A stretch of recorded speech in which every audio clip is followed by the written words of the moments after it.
Welcome to the Golden Age of Cardboard podcast, where we remember a time when stacks of cards were held together with rubber bands and Mickey mantles were put in bike spokes. We hope you will enjoy and reminisce as you come along with us as we tell stories about the baseball cards from the Golden Age of Baseball. We will examine the state of the vintage baseball card market and talk to some of the greatest collectors in the hobby. You won't be hearing us talk about any chrome or shiny cards here. Now, to take you on this retrospective journey, here's your host, direct from the shallow end of the gene pool, my son, Mike Moynihan. Yo, and hello, everybody. Welcome to another episode of the Golden Age of Cardboard podcast. I'm your host, Mike, this week, every week. Happy that you're here. Thanks for joining in. It has been a minute. I have no idea, honestly, how often I can keep up with this because life has just been busy. I didn't do an episode last week. I have an impromptu episode this week. I have some things lined up, but it's going to take a little while. And so, truthfully, I just got a lot going on. And so if you're one of the 4 or 5 people that actually care that I didn't do an episode last week, I apologize, but I'm going to stop apologizing for not doing episodes. You're going to get them when you get them. And that's just the best I can promise. And as I said, today is one of those impromptu episodes. It's one of my favorite ways to do an episode, which is completely off the cuff, completely unscripted, and there's no better man to do that with than my good friend and yours, John Keating. Hey, John, welcome to the show. Hello, how are you? I'm good. When my dad, by the way, in the intro, when he says, talk to some of the greatest collectors in the hobby, and I said, that line came from, I said, Dad, when you think of John Keating, what do you think of? And he goes, greatest collector in the hobby. I said, yep, that's got to go in there some way, somehow. So that you're subtly in the intro. You might want to have your father's head checked because he's probably wrong. You've seen my collection; it's not much. He is old. What are you talking about? Your collection is amazing. I got what I feel worst about coming to visit you, staying at your house, is I spent very little time looking at your cards, and I regret that because I would have so Because much. when you have a Ferrari in the garage, you're not going to stop and look at the Volkswagen Jetta in the driveway, dude. Right? Well, but I still love the Jetta. That's the thing. It gets me place to place. They get you place to place, Yeah. and the Makes next I me want to happy. come up when I come to the Philly show. I want to stay with you. I'm inviting myself, by the way. Okay. When I come to the Philly show, I want to stay with you, and I want to just drink and talk cards and look through your collection more because you collect in such a cool way. And yeah, we did have the Ferrari in the other half of the garage, but that doesn't diminish the Jetta at all. So I like the Jetta. Like I said, it brings me happiness. So yeah, it's we all collect differently. We all know that. We have different kind of lanes that we're in, perhaps, but we certainly all are in it for the same reason: collecting cards, having fun. Speaking of collecting differently, the National, by the way, is less than 2 months away. Yeah, how about that, huh? It sneaks up on you, doesn't it? Yeah, you said you're busy. It's a pretty busy time for most people, whether they're have kids of school age, they're getting out of school, life changes. We're going through a big life change here. My youngest just graduated from college. So there is a lot of, this is a time of year. We talk about the holidays being busy, but it gets a little funky this time of year for a lot of people, and it's fun. It's almost like it creeps up on you. It happens every year, but it creeps up on you because you don't realize how busy it gets. And of course, for us folk, the National is now it's like it's getting close. It's on the horizon. It's not off. It's not something that you can only track with radar. You can actually see it coming. So it's going to be fun. We'll deal with the National later. Yeah. It's like, no, it's coming up. In fact, Andy, Sublime Refractors, friend of the show, one of my best friends. We were chatting the other night, and he's like, "Now, when's our flight again?" And he went and looked. He had forgotten to book his flight Yeah. I'm the because same of boat. Strong's. Yeah. So Yeah. Strongsville had gotten in the way, and that was also to Cleveland. So he's like, "Oh, we did that back in." No, no, no, Yeah. you didn't. Yeah, I And bought he, my ticket back in whenever they went on sale, right? And then right, I got my hotel room at the same time, and fortunately for me, I can cancel my hotel, 24 hours and still be okay because my plans are always up in the air from work. But I probably don't have a plane ticket yet or a rental car, or maybe I do. I have to really check to see if I have that, or maybe I'm driving there. I don't know. I could be driving the old green meanie up there. We'll see what happens. well, we talked about time creeping up on you, and I used to mark time with my kids through school. Right, you would Um, kind of know how long it was until the next, whether it was spring break or summer holidays or whatever. And now that my kids are out and on their own, it's a weird dynamic managing your calendar because there's not these things that bring your attention, I guess, to things, and you just kind of muddle through. We're And all on a schedule, right? Like, we don't realize it, but we're on our kid's schedule, and then when right, that schedule goes back, I have a hard enough time because my work schedule is not a 9 to 5 job, so I have a hard enough time, when there's no kids as that compass, and then you're completely confused about things. So, yeah, it's those darn kids, man. well, They really I've they're entered like the ticks, completely dude. confused realm. So Yeah. Well, yeah, and for somebody like yourself who can pick and choose what days they go into work, it I guess that gets even more complicated. it Yeah, does. yeah, But not a bad thing, by the way. It just takes some getting used to, and I'm yeah, still getting used to it. I'm a year removed from it, and yet I'm kind of going through my first full year of not having to rely on that compass, as you said. But yeah, uh, back to the national. If you're planning on going to the national, you need to start. yeah. As Andy found out, you better start making plans. We're close enough now where you need to, hotels are getting booked, and a lot of people have asked where I'm staying, and I'm staying at the Best Western. no, that was Strongsville, but good. Besides, who wants to stay in Best Western? You get your card stolen by the Well, help. if you send your money there, FedEx, then you don't have to take it with you on the airplane, and somebody can sign for it at the front desk instead of. You could have done that when you came up here and bought the collection. You could have sent your 80K FedEx to the It is nearest. a heavy burden. No, it's not that. I'm Yeah. not taking anywhere near that much to the national, Right. but it will. RL, the RL. Trying to remember Cleveland RL. It's like a Radisson hotel now. They got bought out Oh, and they everybody changed. Yeah, yeah, right. it I changed heard hands. people are still having problems with that, I hear, huh? They are. It's It's crazy. so it's the Airport West is what Cleveland Airport West. I did call last week just to double, triple, quadruple check that my reservation was still on file. It was.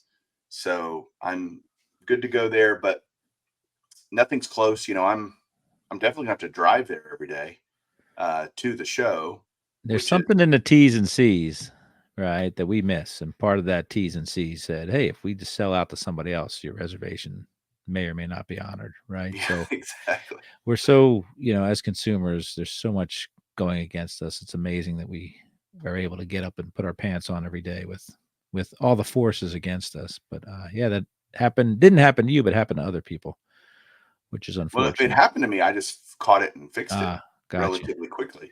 Mine got canceled and I had to redo it, but you will be happy to know, John.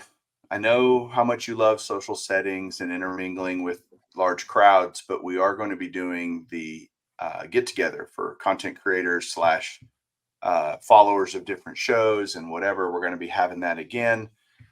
There will be celebrities such as yourself attending. Uh, then we'll have Dr. Beckett will be there. Uh, Chris, um, Chris from Missouri will be there. Chris, baseball card collector, investor, dealer, basically all your favorite guys that create content or girls.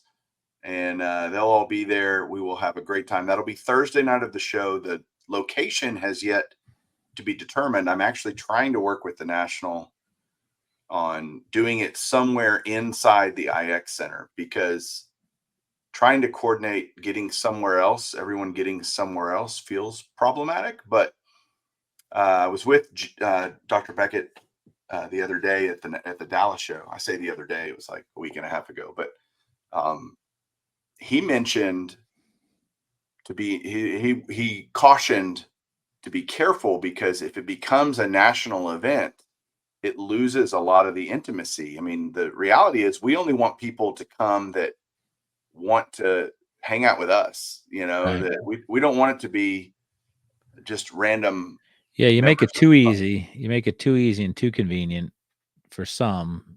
It applies to all. So whomever is there, um, Right.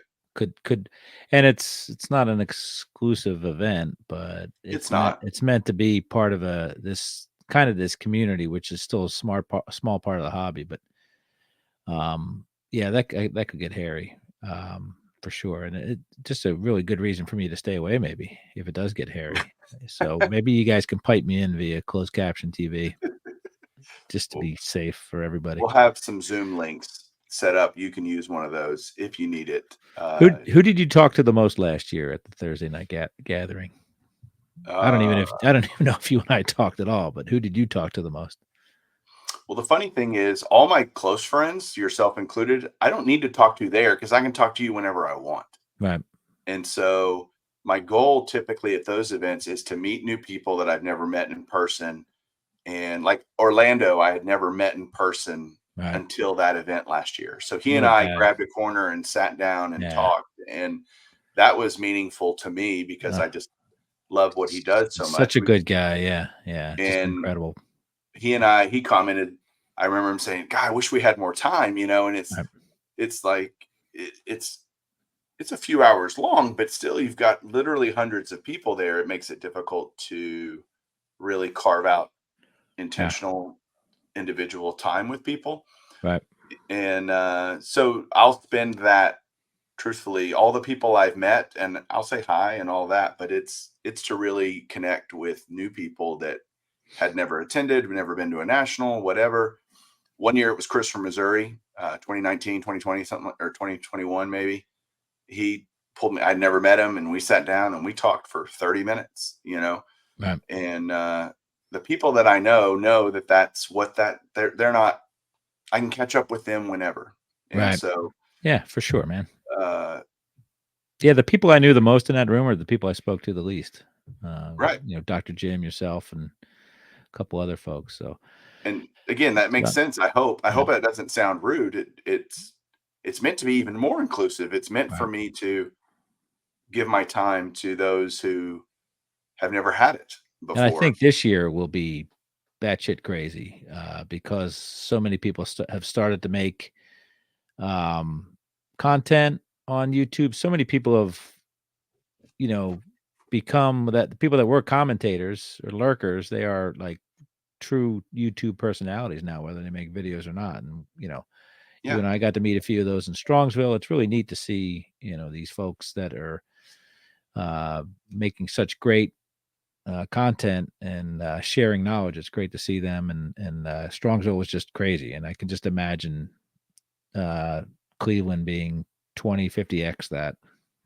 Well, last year we had, I didn't do a head count, but it was close to 300 people, Hmm. and it felt busy. You know, uh, And, I we and and a key part of this is that the people that comment and are in the chats, they're just as important as the people that make the content, in my opinion, because 100%. those are the people that they know just as much as the people who have cameras. And it really is, because when you're speaking to people, you and I talk on the phone and all that crap, but like when you speak to people, other than a chat on somebody's stream or in comments, it's just you get so much, you get to the core of things so much quicker and find your likes, your similarities, and your dissimilarities, and it really is fun to engage people, whether they make content or whether they just comment on it. It's all the same to me. It's everybody's equal.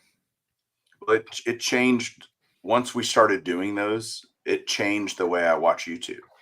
Uh, I I feel even more connected to my friends. I feel more connected to a person that's just a commenter that a great example is Otto Olson. I don't know if he comments on yours, but he No. great commenter, and I've met him multiple times now. And when I see a comment, I see him. When I read a comment from him, it's like I know what he looks like. I've met him. I've talked with him. What about the world famous Mike Petty, Yeah. who I spoke to for way much longer than made him comfortable, but him and I spoke at strong. I don't know if we talked about baseball cards at all. Same with Dan from New York. I don't know whether we talked about baseball cards at all. So it's Yeah. All these people, and Yeah. it feels like the community's growing in a very healthy way, and such that it allows for that. It allows for connectivity, and not just, hey, I'm over here and you're over there, and keep watching my stuff. No, it's very immersive if you want it to be. Yeah, and you feel like you're already you feel like you're several dates into the relationship because they know you, you kind of know them, and it's a blind date with a lot of where we all know each other's background stories. So Yeah. it's more comfortable that way.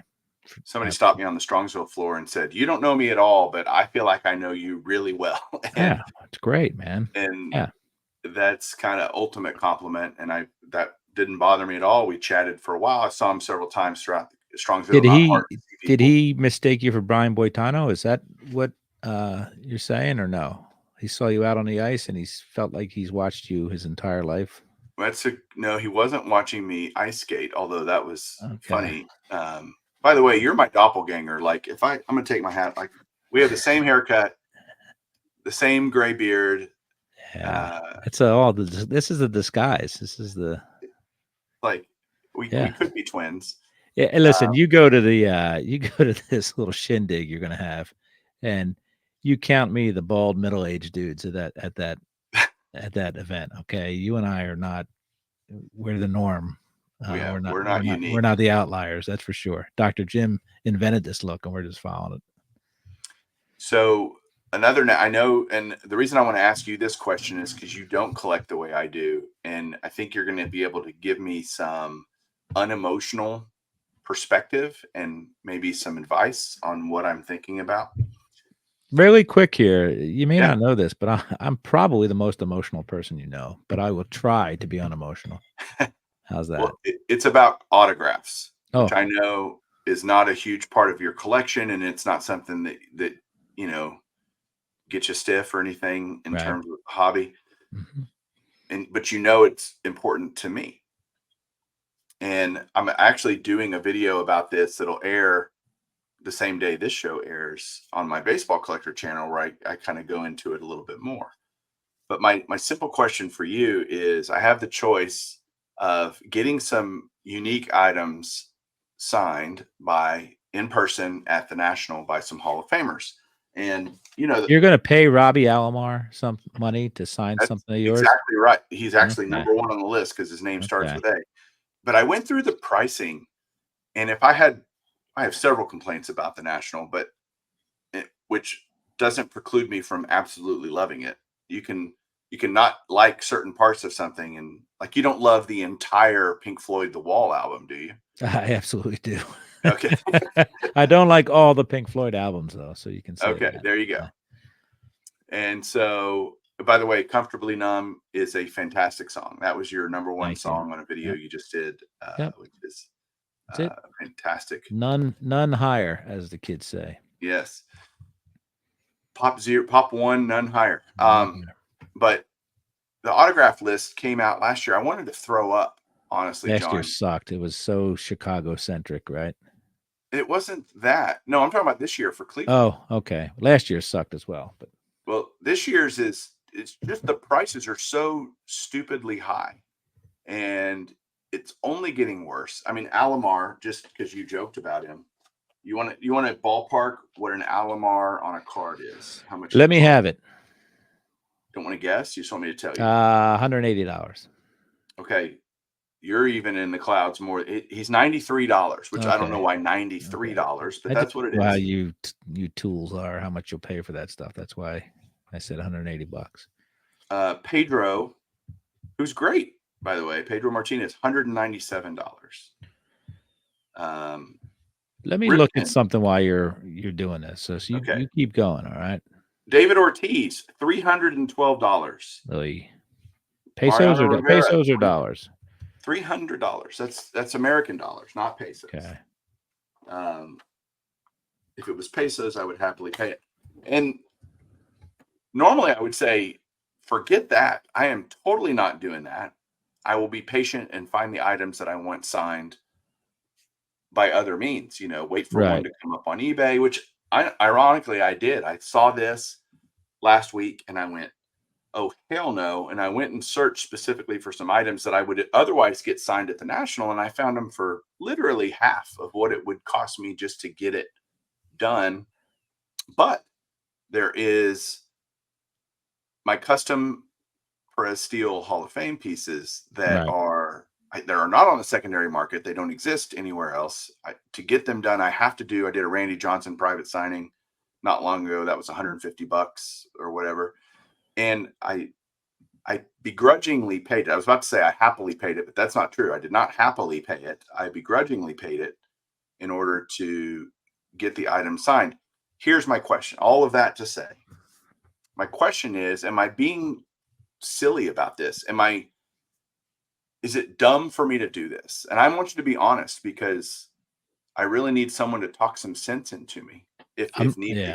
I'm the wrong person, because I look at autographs as an experience, which means, you met somebody in the parking lot, or threw a ball, or rolled it over the dugout, or threw it in a bullpen.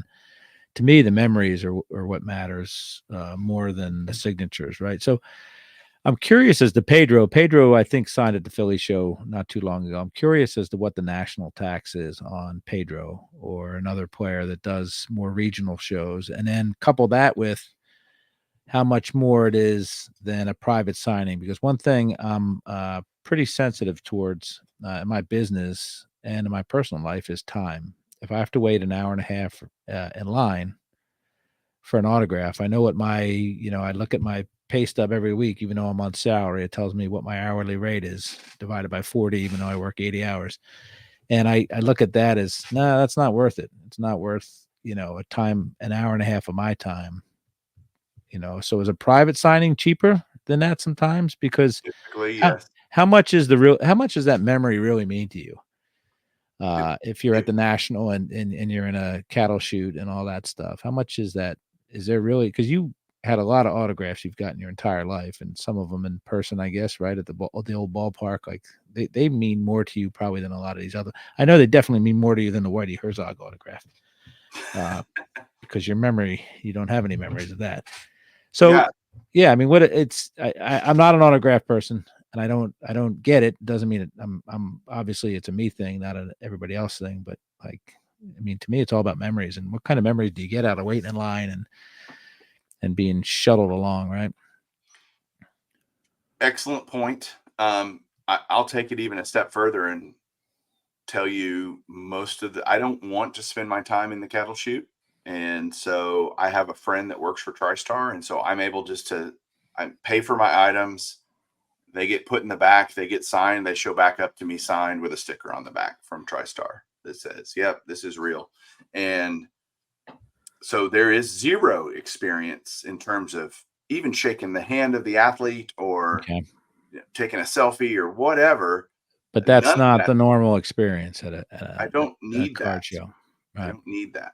And maybe that makes it even less. Maybe it makes it more silly because I just want the auto on the item. And that feels, I don't Well, know. listen, we can't explain. We all have an obsession in this hobby. The true hobbyists have an obsession. So I don't expect you to explain that. You're a collector and a collector of Hall of Fame autographs and stuff like that. So I get that. I just, you know, there's levels of, and like I said, regional shows is probably cheaper than the national, and private signings probably cheaper than those. And it just makes sense to maybe do that instead of keep feeding that that beast that's this autograph uh industry or whatever. Yeah. and it doesn't help if we pay for it. Yeah. Nothing will change. Not that anything. I don't. There are going to be plenty of people that pay $4.99 for Albert Pujols or whatever he costs. It's crazy. Um, I mean, that's what the hobby is these days, right? We insert cards just aren't insert cards anymore. Then we needed numbered cards, we needed hankies, and now it's the normalcy is expecting, an autograph in the pack. What auto did you get, right? So it's been so watered down that what do you think it'll mean 10 years from now? You go after a lot of big bangers that are no longer with us, some real go to the game. I'm not quite sure I'd have that same thrill for Robbie Alomar or whoever else is signing Pedro, whatever. yeah, They've that's a signed so much stuff. They've signed so much stuff. And how many Robbie Alomar autos do you have right now? 20, 25. Okay. How many Pedro autos do you have? Not as many, maybe 5 or 6. Okay. All right. Interesting. It's still too many, man. Still, I only need one, right? Has any of the shine come off of your love for autos since you started selling some earlier this year? No. Nope. Still there, huh? Well, it's for the right item. I'm not. What's I a was at the right Dallas. item other than your Perez Steel Fugazis? What is the right item? That is the Fugazi that works. Perez Steels, 5-star autographs. Okay. The '01 Fleer Greats the Game set that I did. It's become. I've honed it down. Before it was any cheap Hall of Fame Right. autograph, So it's and I'll not a buy it. 2024 Heritage. That's not going to get you out of bed in the morning. I did do 2022 Heritage. I did all the Hall of Famers, but it was 73. 73 set, right? And it was my birth year, so I wanted all the Hall of Famers out of that. But Mhm. you see the focus versus just randomness that was my life before, picking up anything and everything that looked cool and was cheap. That is worn off completely. It's such that I was at the Dallas show and there were some really cheap Hall of Fame autographs that I had zero interest in, that normally or previously I would have been all over and blown my whole wad on those, and come home and stuck them in a box, Mhm. Yeah. and like, oh, now I have 73 Brooks Robinsons instead of 71 or whatever. Right. Well, yeah, the market can only support what it can support. So there's a reason why those prices are high, $93. What do you think? I don't know how it works, but I assume they all get flat fees, right? The signers. Yeah, Or but do they? there's certainly a national tax as you Yeah. as you Here's something. allude- Saquon Barkley signing, doing a private signing. The Philly show just sent an email out today, and $200, I think it is, or $180, right? And then another $80 if you want an inscription. But the inscription is limited to 3 words.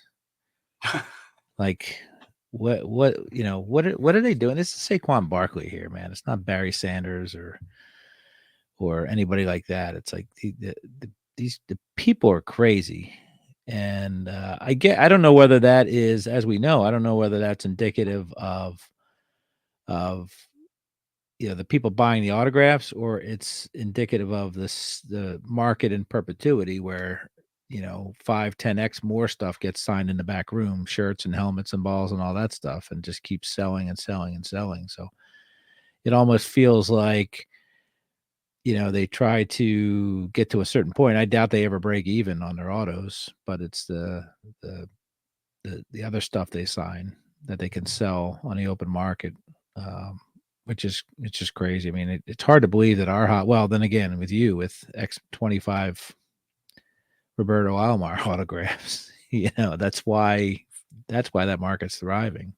If everybody had one, then the demand wouldn't be there, or the well, price wouldn't be that high. the insight into how TriStar works, and this is, I'm going to give you pre-Fanatics coming into it. Now, a lot of athletes, Piazza, there's a bunch of guys that are Fanatics exclusives, and they are under a different, and I don't know the details of their arrangement, but typically an athlete will either be a TriStar exclusive or they'll bring them in because they're represented by another person or another firm.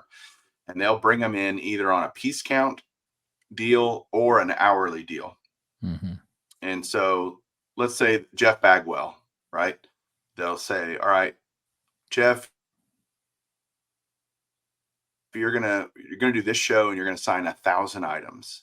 And so what that means is if they sell 200 tickets to the public, he doesn't only have to sign 200 things, he's signing 1,000 things no matter what, because Yep. they're gonna squeeze every ounce out of Jeff Bagwell that they can. Right. And he's gonna just end up signing 800 jerseys and helmets and all the things you meant, bats or whatever in the back, for them to then repackage and put out into TriStar, stuff that goes on the Walmart shelves. And so typically they'll be on a piece count. If they're on hourly, you talk about, slave labor. They are Yeah. throwing they're trying to get the most pieces signed in the fewest amount of time. So if they're on a piece count deal, you'll notice guys out when they're meeting the public or whatever. It's, hey, how you doing? Have a small Right. conversation, Right. whatever. If they're on an hourly deal, the staff is like moving them through because they want to get through all the public signings so they can bring them to Right. the back and start just, all right, here, here, here, here, here. And it's a machine the way they have it all set up and run. Not to say that that's right or wrong. It's a business, it's a part of the hobby, part of the business. I don't blame any component of that for where we are in the pricing of things. Wouldn't you Uh, just want to buy a card at a table that was signed by somebody else and to go through that humility of being rushed in there and rushed out? yeah, it's an interesting business. Fortunately for me, a little humble brag here. I worked with a lot of big people, uh, TV, film stars, rock and roll peoples. So seeing somebody sign something doesn't has zero thrill for me.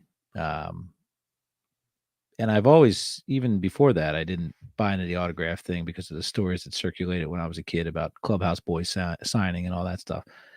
So I'm immune to that whole part of the hobby. But just seems to me, time, money, all that fun stuff, and you're just a transaction. It's you're just a transaction, and it's kind of scary. Mike Kramer tells some stories in his book, if you've read that, about how kind of he started in the whole business. Was he moved to Phoenix when he was a kid, and somebody took him aside and signed a bunch of stuff for him. I don't know whether it was Hank Aaron. Hank Aaron signed all his cards and all that stuff, and like, that's what it's all about. That's the thing he cares about at the age of whatever he is right now. He doesn't care about the autos he acquired as a industry titan. He cares about, he mentions those stories about the Phoenix, the San Francisco Giants training camp, and William McCovey and all that stuff. So that's why, to me, that's what it should be about. Well, if I was to tell you my most prized autograph items are items that my dad got for me at the Right. ballpark when I Yeah. was a kid, Because there's and stories attached to them, Mike, right? that means a lot to Yeah. me. And or there's historical items that I've preserved, so to speak, multi-sign pieces. Like I have a multi-sign piece with Jimmy Fox on it, one of your guys, Yep. from a Cincinnati Civic luncheon. City of Cincinnati put on this luncheon honoring all these baseball greats, and Cy Young and Yeah. That's so Connie cool. Mack was there. Yep. Just that piece that signed. Like, I love that because there is a story there. It's not my story. It's not personal Right. to me. Right. I have 2 Hall of Fame not catalogs, programs that were signed. There's 2 of them, a total of 80 plus different Hall of Famers and Pete Rose. But It's that's my favorite. history. That's the way That's card history. you didn't see Lou Gehrig play, but you like Lou Gehrig cards, Yeah. right? And there's no history to Robbie Alomar giving you his signature in exchange for $93. There's no history there. Yeah. So it's an interesting phenomenon, and I don't get it. Doesn't mean you don't have to get it too, but I just feel like there is a better use of your time and money, especially at the National, because it's not like you're sitting on plush chairs waiting to be called up. You're in a line for varying lengths depending on how how much of a big shot you are. Apparently, you're a huge shot. You don't have to wait in line, but other people have to wait in line, and it's just like, man, you're probably going to be disappointed. That is another perk. Knowing some people, I'm able to, once the super VIPs and the VIPs go, I can get right. I don't have to wait. I can just, hey, come back in 15 minutes and you'll go right in. I don't have to wait with the herd. Do you have a badge? Did anybody give you a badge, or you No, just it's not a badge for that. It's a just nod and a wink? a nod and a wink. It's exactly, it Yeah. sounds crude, but Sweet. it's true. It's totally that way. Well, that's how I got your Whitey Herzog auto. I didn't wait in line either, because Nice. that would have been embarrassing. Let's go back to the national. I want to switch gears on the national. Okay. Or back to the national, and ask you about extracurriculars at the national. It feels like the national has become obviously bigger and better, and more is going on. And it feels like you could cram your time 24/7 with something entertaining to do around cards. Does that interest you at all, or are you more about the show itself, or what interest level do you have in extracurricular things at the national? Well, I try to avoid the industry stuff, because the industry is, say it too many times, but they're trying to penetrate our joy as hobbyists, and I don't think they'll ever win, and I won't let them win. So any kind of PSA luncheon or special thing doesn't tickle me, and I don't need to meet, semi washed up professional baseball players or football players or whatever. So I know there's a big one this year, right? It's the big movie. Yes. And I'm surprised I didn't get an invite. I bought 2 of the sets, and I didn't get an invite to that, so that's very interesting. But, I guess Did you we'll go have to. sign up either anyway? No. No, because I don't like. Nah, it's not my thrill, I don't need to. It'll be out some point along the line. It'll be available to us commoners, and I'm alright with that. Is that Um, something you have interest in at least watching at some point? oh, yes, I absolutely will watch it. I just don't have to. I don't have to watch it now, because I am, this may surprise people, but the '70s meant a lot more to me than the '80s, even though I collected vigorously throughout the '80s. The Diamond Kings don't. I think it's brilliant artwork and all that stuff, but I don't. It's not something that captivates me like it does others, including yourself. I appreciate it, but you know, I guess I was always a tops guy or whatever. And the fact that I hate the '70s sets shouldn't bother you at all either. Yeah, doesn't No, I'm phase just me kidding. at all. Yeah, 79 sucks. You can have 79, but yeah. The what John's referring to is Friday night of the National. There's going to be a premiere screening of the Diamond King, which is a movie done by Mark Evans about the life and career of Dick Perez. And I did get an invite to it. In fact, I got a insider invite, I guess, and I was able to sign up pretty early for my ticket to be able to go do that Friday night. It's actually, they have a ballroom that's going to be at. After the movie, there's Q&A with Dick Perez, all that I don't need to do that. I can call Dick Perez whenever I want, so I don't need to. Um, I just imagine a bunch of dudes in mustard yellow shirts with pointy ears, kind of like a Star Trek convention, oohing and ahhing, and like, all right, whatever. But but I do want to go to the movie. I do want to see it. yeah, I get I it. do have interest in Are you that. So gonna wear Versace on the red carpet, or are you just going in with your fanny pack and I'll Birkenstocks? have my Skechers shorts, and yeah, I'll be Skechers, looking. wow. You have Yeah, given up, huh? I've totally given up. Nice. Yeah, I'll definitely look forward to that That's a deal. But big thing. I think that that's bigger than, say, a Panini thing or a Topps thing or whatever. I think that that's a bigger deal than maybe any of those other industry things. it's interesting how it's changed over the years. It used to be the Tops event was very a hot ticket, so to speak, Right. and it has become. I've been the last 5 or 6 years, I guess. What has been solved in that room after people have waited in line for 2 hours? Absolutely zero, Oh, okay. and that's kind of the like. Will I go this year? Maybe.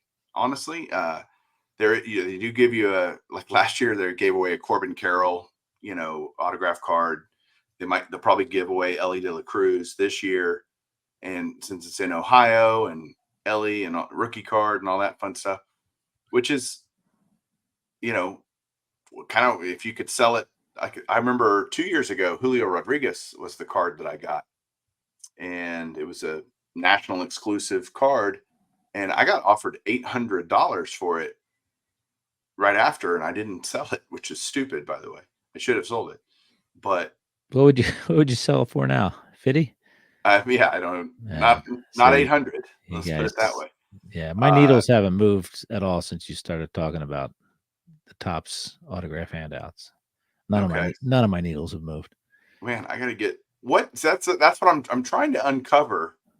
What moves the needles for you? The Italian donuts at Olive Garden that have both raspberry and chocolate sauce. I'm a big fan Okay, of those. I don't know. I don't know how you get me excited. I can show you a card that'll get you excited. Don't do this to me, man. Look at Lefty that, Grove. man. That's a beautiful card. Is that the auto one? Yep. Yeah, look at that. Robert See? Moses Grove. See? See, it says it right there. It says it right Well, over here. this Over is the there. one they screwed up. The flip. They put Lefty Gomez on it. Oh, And that's right. Yeah. Did they fix it? It's they did. I've okay. already got it. I've got it back fixed. Yeah. Yeah. At no cost to me other than time. But That's yeah. So I mean that's you never saw Lefty Grove. You may or may not have walked the earth with Lefty Grove. I forget when he passed away. It was sometime in the early to mid 70s. But it's like only we can look that at dude is history. Yeah. He threw out a ball at one of the Oakland A World Series, and he wasn't long for this earth afterwards. So see, I knew I could get you yeah, mildly excited as much as I you can get. like Lefty Grove. Yeah. I know. I happen to have it right here. So other than the show itself, and it feels like to me, John, that doesn't even move the needle for you a It lot. does. I mean, I don't need to. I had I turned a corner last year when I went into last year's national, which would have been my one, two, three, fourth, I guess, national last year. And I was like, oh, it's just another show. And some dude heard me say that at breakfast. He's like, it's not another show. And I came out of the weekend just completely thrilled and it's not just another show. But I don't want people to feel like they have to go, but you really should try it because it is a lot of stuff and it's awesome. It's I'm not into the whole the carnival games and all that stuff they have. It's just a lot of stuff to see and a lot of cards for whatever you choose to collect. It's all there. And that's what I do enjoy that. And I go by myself for the most part. As far as the floor, I bump into people, but I really do. It's like going to Kohl's with my wife. I don't like going to Kohl's with my wife because she has to touch everything. So it's the same thing. I just let me loose and I'll have a good time. I feel the same way. And I think people think that's weird that I'm maybe that way, that you're that way. Let me just go look. I don't need people walking with me, or I don't need Yeah. people to keep me company. Right. I'm perfectly content, me and the cards. Like I can, Yep. in fact, I can be way more efficient that way. I filled out my book, my world famous binder yesterday. Like I just kept printing stuff that I need when I go to shows that I forget that I need, but this will be a lot thicker. That's what she said at the national. And I can't wait because I'm just going to keep adding stuff. Like there's a lot of those sets that I don't have everything, whether it's the 70 booklets or the 71 coins. I'm missing a couple, stuff that I forget about when I'm there and at a show. And now I'm like, for the next 2 months, that thing will be just loaded up with stuff, both football and baseball and all that, just to make sure I'm ready. Because I've always advocated, I'm not a Grail person. In fact, if you look at my Grail cards from last year, or my cards that I won at last year, got 4 out of the 6 are already done. Right, this is from last year, so I don't. If I don't get those, it doesn't disappoint me. But I just want to be ready for everything because I collect so many different kind of things. So this book, that's going to be for the next couple months. I'll be working on that, and I'm thrilled. Speaking of Grail, the Grail collection, which you were integral part of, how did we? It's been a couple months. How did we do getting you some cards that you needed for your collection? I did all right, man. Yeah, you know, it's funny because you watch the videos, you're like, holy crap, there's a lot of stuff in there. And my whole thing from the get go was making sure you guys got, if you didn't get your money back, I would have been bummed out because I have a bit of, again, I didn't know whether it was a normal collection, a big collection, a subpar collection. I did when I saw it, but I don't know. I've never seen cards like that, so I didn't know whether that was just another deal. And I didn't want to. I didn't want to overstate it to you guys. And I get the feeling that I didn't overstate it, which makes me feel better. And we're chipping away. I sent out the posters a couple weeks ago down to PSA, the 69 tops posters, basketball. So we'll see what happens there, but. I still haven't even. I've sold a couple of my own Laughlins, but I have like a couple 170 Laughlins that I still haven't even listed yet. And we keep a spreadsheet, and I pop those on there every now and then. Like I was just away for a couple weeks, so I had to populate. I don't know, maybe a dozen cards that I sold while I was away. So it's fun. That was such a weird time because no offense to you, Mike, but I like the whole deal.